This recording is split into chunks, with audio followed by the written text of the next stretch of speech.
Years ago when I was working as a personal trainer, so those that don't know, most of you do know this, I actually started off in the exercise science field. So I did exercise science, which was fun, loved that. And then from exercise science, I went to and worked as a personal trainer in a gym. That's kind of how I helped pay for my philosophy and religion degree. So then I went and studied philosophy and religion. Then, of course, after philosophy and religion, did seminary stuff later. And so in this progression of education, it was kind of funny to spend so much time in the physical world. Literally physical, working out, body, flesh, biomechanics, nutrition, kinesiology, all the wonderful stuff that comes with exercise science. And I was working down in a gym while I was studying philosophy and religion. And my brother, of course, he had moved back to town. He was opening up his first gym there. So we had the Koloff Fitness, gym was opening up. And we were there working out. It was early on in those days. And it was late one evening. There working out with my brother. We had finished. And I remember looking up, it's evening, late evening. The door of the gym opens up and this guy comes walking in. And I will never forget this guy. He comes walking in, and the truth is, he was honestly morbidly obese. Very, very heavy. And as a personal trainer, truth be told, I actually love working with people like that because their progress is so fast, and you get to see so much happen. You watch their energy levels go through the roof. You watch their excitement for working out go so fast. It's so awesome to watch the progress of people that are really out of shape get into shape. Love it. So as soon as he walks in, kind of in my mind, I'm like, yes, I like working with heavy people even more than I liked working with skinny people trying to gain muscle because you see so much fast progress. So this guy comes walking in, and I make my way over towards him. And as I approach him, I remember sticking my hand out going, hey, my name's Mike. Is there anything we can do to help you? And he walks in, and he's kind of checking out the gym a little bit, walking with me. And we turn the corner around here, and I remember my brother came up at this point. We were both standing there. And he goes, the truth is, I already know what to do. This is what he says. And I was like, cool, that's cool. And then he goes into this 15, 20 minute, it was really long lecture on biomechanics, kinesiology, nutrition, right eating. Down the line, all the way down, how to break up workouts, push day, pull days. Ways to get in shape, ways to work out the joints, time that's needed between different workouts. All the way down the line, amount of protein that needs to be consumed. Micronutrients, all the way down the line. This guy, you honestly would have sat there and thought, he absolutely went to school to study this too. He knew his stuff all the way through. And as he finished this huge, long talk about working out and eating right and doing the right thing, he finishes and he looks at us, I'm looking at him, and it's really clear that the distance between what he knows and who he is huge. Literally. Huge. Now, the funny thing as a personal trainer is you sit there and you think, okay, well, what can I offer you?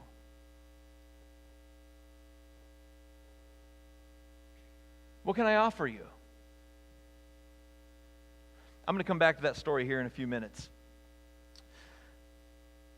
Our purpose here at Trinity Church, and we've been talking about this over the last couple of weeks, and we've actually spent the last few years really building what we consider to be our core values.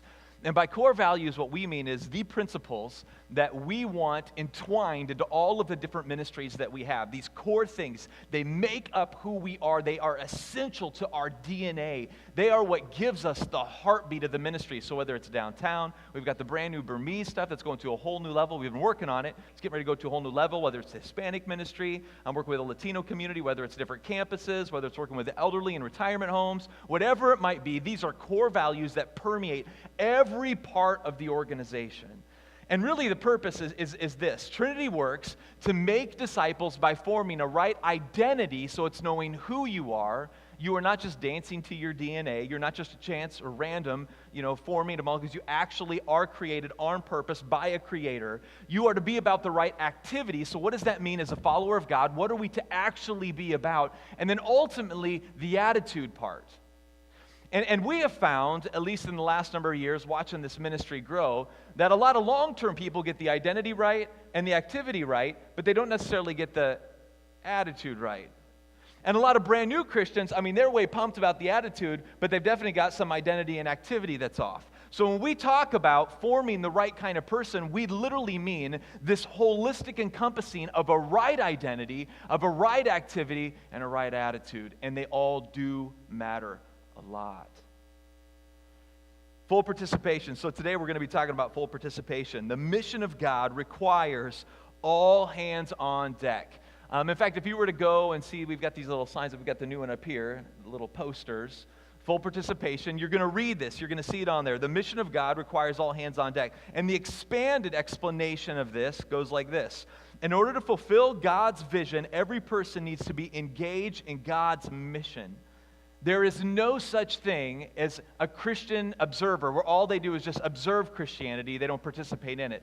Real Christianity requires participation.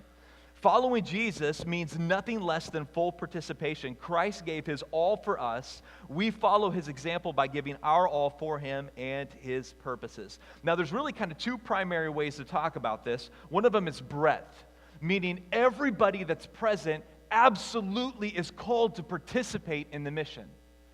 And the second piece of this is depth. And what I mean by that is when God calls you out, he wants to call all of you out. Not just part of you. When God wants to do something significant in your life and in your home, in your marriage, when he wants to do something significant with you and your children and parenting, it's not that he just wants part of you. It's not just learning information. I mean, he wants to call out to the very deepest part of who you are. And today, we're going to talk about the depth part as opposed to the breadth part. So yes, we want everybody to participate, but today I want to spend a few moments talking about what it means when God calls out the deep part of who you are. The deep part of who you are. The text that we're going to be using is Matthew 26, 53 through 54. Many of you will be very aware of this. It says this, do you think that I cannot appeal to my Father, this is Jesus, and he will at once send me more than 12 legions of angels? But how then should the scriptures be fulfilled that it must be so? Okay, so what's this text about? A couple of things here. This is the apex of the Christian story. I mean, at this point, we are seeing Jesus fulfill the primary objective that he came to this planet for. I mean, all of human history, from creation, when God wove everything into being, set the world in motion, brought light, spoke it into being, all of it has led up to this moment. And now all of Christian history, all of human history, looks back to this moment. This is the epicenter of the human story with Christ. He is about to accomplish this mission of seek and save the lost through his work. And the mission ends with Christ totally, fully sacrificing to the call. I mean, I can see this in my mind. I've watched so many of these Easter stories play out. Every time I read this text, I have a little bit of Passion of the Christ, a little bit of the dramas I watched in churches, all kind of rolling around in my mind's eye. And I can see it like in there, you know, it's early in the morning. And I can imagine Jesus being in the garden and his disciples, the ones that are with him, they're tired. They've fallen asleep. They're not really participating with the passion and intensity that Christ is. I mean, Jesus has literally wept before God saying, if there's any other way that I can do this, show it to me. I would love it, but your will be done, not mine. I will stay committed to the mission. I will stay committed to what you've called me to do. Fully committed. I mean, the words and the language, literally drops of blood through the sweat, the passion, the intensity. I don't know if you've ever been through a season where your heart has just been torn to pieces. Maybe it's the loss of a loved one. Maybe it's something you did that you really regret. Maybe it's a relationship that is shattering. I don't know if you've ever been at a spot or in a place where your heart is just wrecked before God, where you can't sleep, where you are anxious. I mean, I don't know, I've had a few times over the years with big things that I've been a part of where you just pace the house at night and you can't sleep. Your mind is racing. Jesus understands that intensity. He gets it. And in those early hours, in my mind's eye, I can see the fog rolling in. He's crying out before God, and then in the distance, you can hear Judas with his cadre of these confused, misled followers making their way up towards Christ, and he knows the hardship that's standing in front of him. I see this in my mind. Let these events play out real quick. Jesus knows, think about this, he knows what it is like to be betrayed by a close friend. He gets it. Jesus knows what it is like to be betrayed with a dirty and false form of affection, the kiss of Judas. Jesus knows what it is like to hurt and have friends that don't really understand what you're going through. If you've ever been through a hard thing, you try to share it with a friend of yours, and it's really clear they don't understand how much your pain hurts. He gets that disconnect. They slept while Jesus wept. Finally, when all these events are beginning, his well-intentioned friend, Simon Peter, draws his sword, goes to stand up for Christ, and he cuts off the ear of one of the people that are coming to get him. And Jesus, reaching down to the ground in the middle of all of this, knowing that he's about to be taken by these people to be beat, to be executed, he heals this guy, and he says these words, Matthew 26:53 through 54. Do you think that I cannot appeal to my Father, and he will at once send me more than 12 legions of angels? I want to pause there for a moment. He had a way out.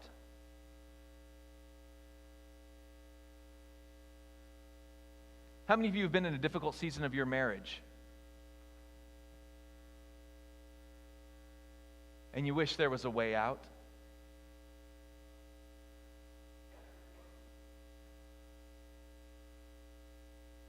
How many of you have been at a hard time, maybe with your church family, and you wish there was a way out?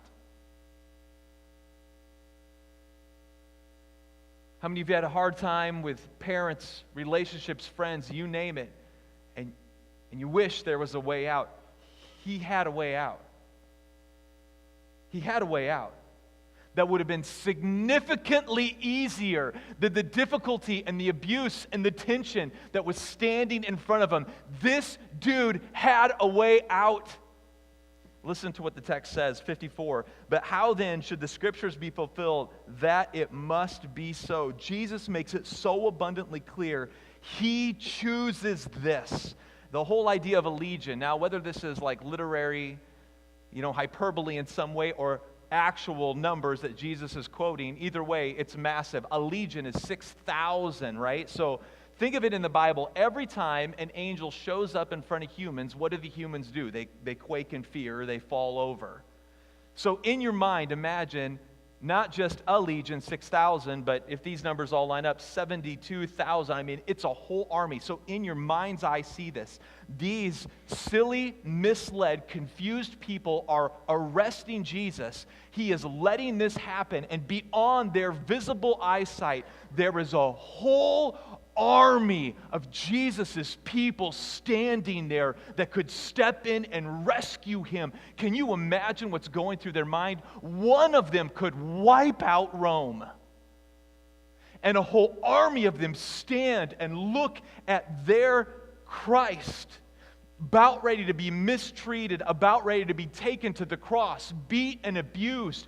And they are soldiers ready to be called on to step in and stop this. And Jesus says, no. I choose the hard road.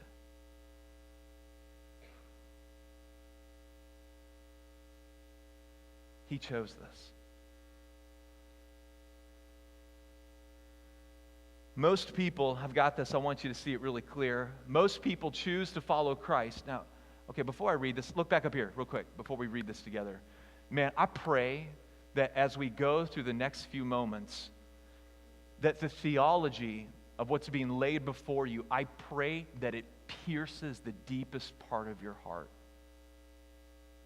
That you see something significant happening in the text, and maybe the disconnect where your heart is. I know mine, when I go through this, stands out.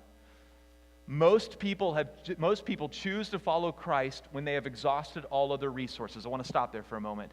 Most people that come to know God, when they come to me, when they walk in my office, this is years of doing ministry, working in mega churches, Trinity, all the stuff that God's doing here as we expand. Most people, when they come into my office and they want to accept Christ, it usually goes like this. Pastor Mike, I have tried everything in my marriage and nothing works. I just need Jesus. If they've lost their job, Pastor Mike, I've tried to find work. I've gone back and forth. It's been so difficult. I'm not sure where to go. I just need Jesus. If it's depression or anxiety, Pastor Mike, I've tried everything, the doctors, different medication, I've done all this stuff, and I need Jesus, I need hope. For most of us, when we choose Jesus, it's because we've exhausted all other resources that we would rather have chosen, and we have nothing left, and we want God to rescue us. That's how most people come to Jesus. Now listen, I'm not saying that that's always bad. I mean, God works through even our hardships to draw Himself or us to Himself. But look at this. Most people choose to follow Christ when they've exhausted all of the resources. Their Christian walk is a last-ditch effort to find peace and hope when all other efforts have failed. Will you, pay attention to this, will you still choose the ways of Christ when other options present themselves and maybe even look attractive? Will you still follow Christ?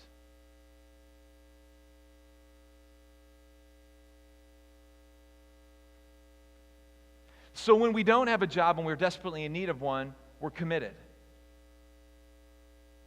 But when we get the job and it starts taking off, our commitment drops because our hearts really weren't with Christ. They were with wanting Christ to be a sugar daddy to give us what we want. And then when we get what we want, well, it kind of reveals where our heart really may be.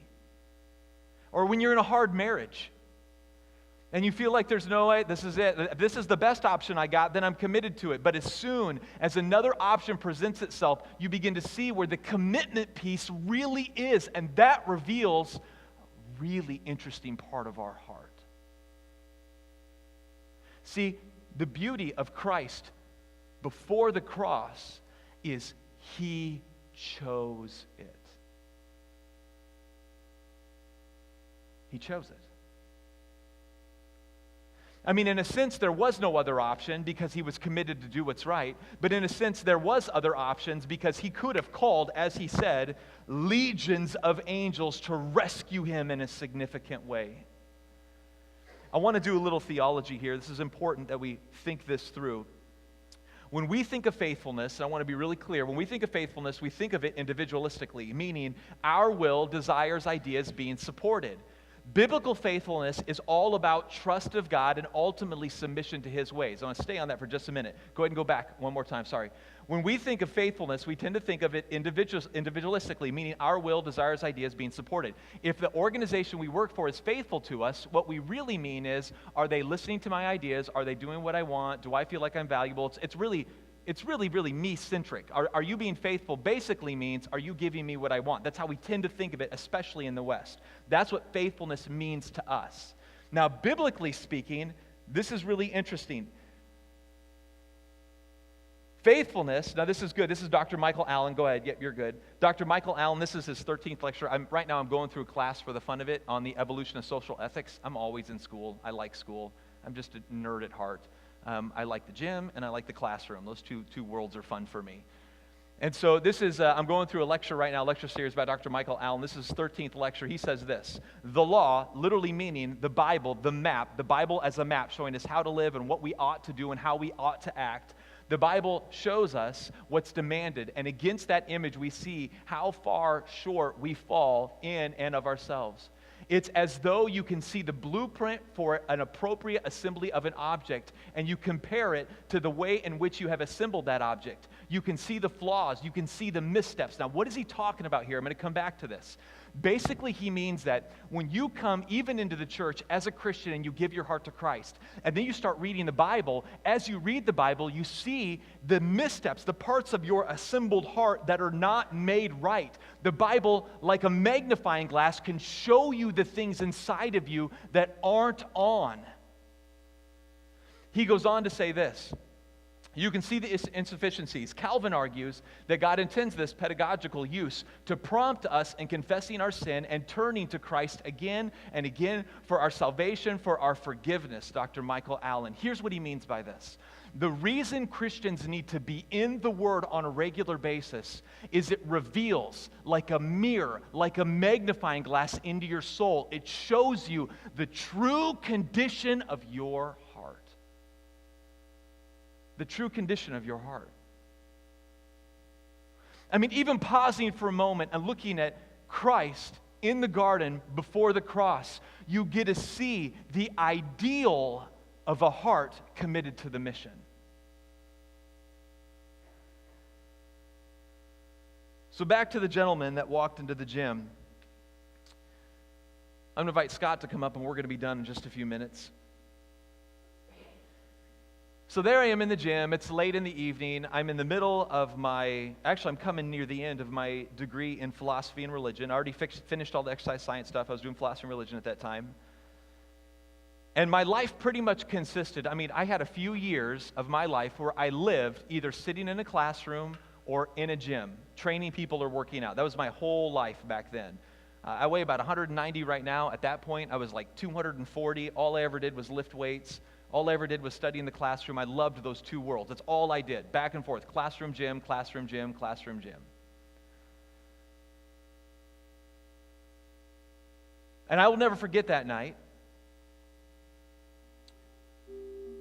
As that guy comes walking in my gym, or in the gym that I was working out in. It was my brother's. It was the first gym that he opened at that time.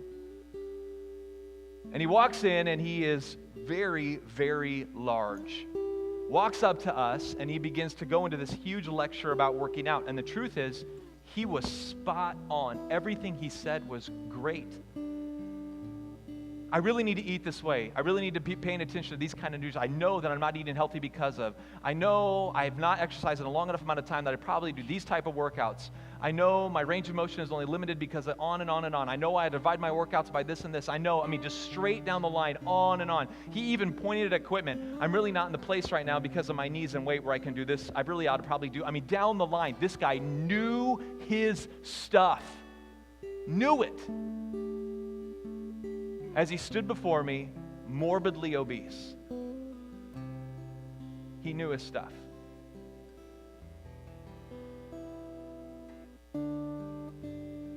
And then the story got kind of funny and awkward. Because then he says this. He looks at the room, and then he looks at both of us, and he kind of giggles, and he goes, the truth is, I just really love pizza and candy bars and playing video games. That's it. When you're 17, you can do that and still be in great shape. When you're 35, 40, and 45, and this is the part that really hit me, okay? And so I want you to see this. For most Christians, what is keeping you from moving you to another level spiritually isn't a knowledge issue. For most people in this room, what's keeping you from going to that next step spiritually, it's not a knowing thing. You already know a lot about the Bible. Now, it may be a knowledge thing. I'm not saying that it's not that for sure, but it's probably not a knowledge issue. It's a what issue? It's a heart issue.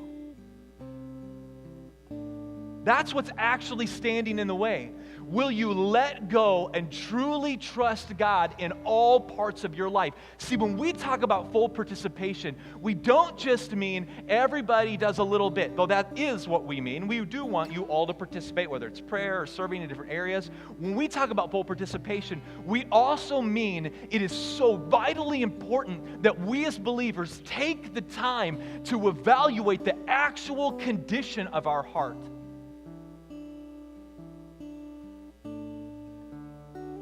So what does this mean for me? What does this mean for me, for you? If you would grab the Next Steps cards, you guys have them. Are they in the back of the chairs, Matthew? Is that where you guys put them? In the bulletin, grab the Next Steps cards. If you got it, everybody get it out. Now, at the other campuses, we really push, and we do here too, we push the Next Steps cards. Why do we do the Next Steps cards? All right, look up here really quick. I want to be super clear. I know it's terrible. It's like a teacher who hands out the paper and then says, don't look at it. It's annoying. I get it. Look up here for just a second. Every week, our teaching team gets in front of hundreds and hundreds and hundreds of people, and they pour their heart out at the different locations, different campuses, whatever we're a part of, right? Our teaching team does. You get to see into our marriages, the things that we do right, the things that we don't. And we don't want you to just sit there and listen. We want you to really begin to ask the question, what does this mean for me?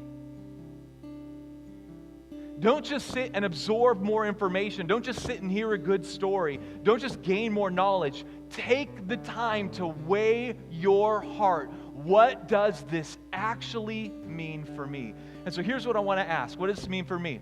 What is standing in your heart if you know, man, there's another level spiritually that I got to get to? There's another level, there's something that God wants me to work on, I need to grow in, or there's something that is always this little part of my heart that has stood in the way of me moving spiritually forward. What is standing in the way of you moving to the next level spiritually? Is it attitude?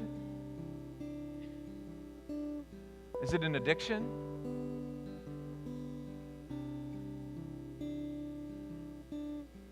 Is it an identity thing?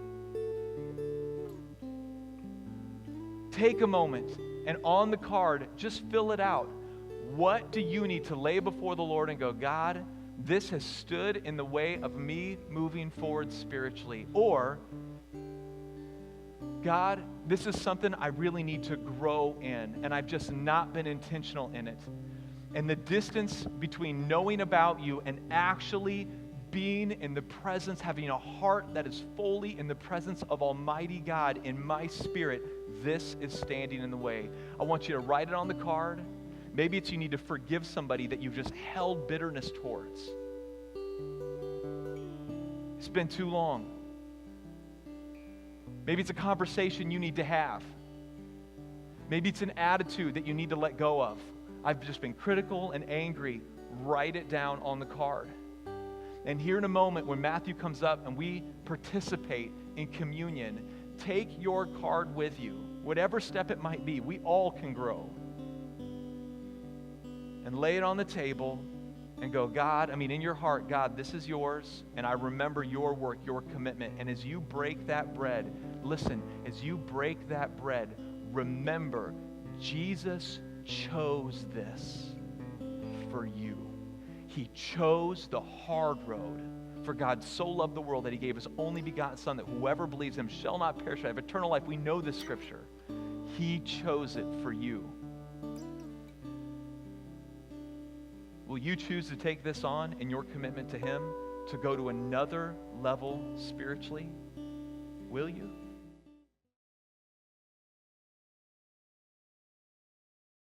We just want to thank you for watching the sermon online. If God is working in your heart, we would love to hear about it. You can go online, www.encountertrinity.com/nextstepscard.